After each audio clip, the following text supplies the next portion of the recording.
Ναι. Ωραία, αλλά δεν πάει. Εδώ έπρεπε πάση θυσία στα φιλή της Βιέννης και περνάει ο Κουτρουμπής. Και γίνεται αυτό. Για τον γκολ κάποιου. Κρατάς το 1-1, τέρμα. Φυρί άλλο, 1-2-3.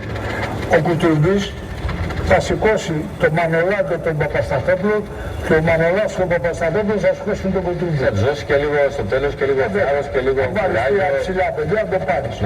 Μπακασέτα μετά τους πετάει σαν πρόβατα μέσα. Μπακασέτα... Άκου τώρα μαλάκα! Λάδες μέσα σου, μπαρε τράβα ένα με τα αριστερά με γλιτώσεις, έτσι λες. Βέλιο, τρέχα ρε να πάρεις καμιά κεφαλιά με γλιτώσεις. Άντε ρε κατσίκι! Εγώ έπρεπε να με λαβώ ρε, και παίρνεις λεφτά, θες αύξηση μισθού. Θες αύξηση μισθού. Όλα αργίδια μου! Συλλογό να πάει στη φραγκοπλησιά του στη Γερμανία. Να πούμε και κάτι άλλο, Κώστα, έτσι. Και κάθονται οι δημοσιογράφοι, παίξαμε λέει καλά, δεν παίξατε καλά. Παίξατε με τη χειρότερη ομάδα που έπαιξε ποτέ εδώ μέσα, που λέγεται Βέλγιο. Νεκρό ήταν το Βέλγιο.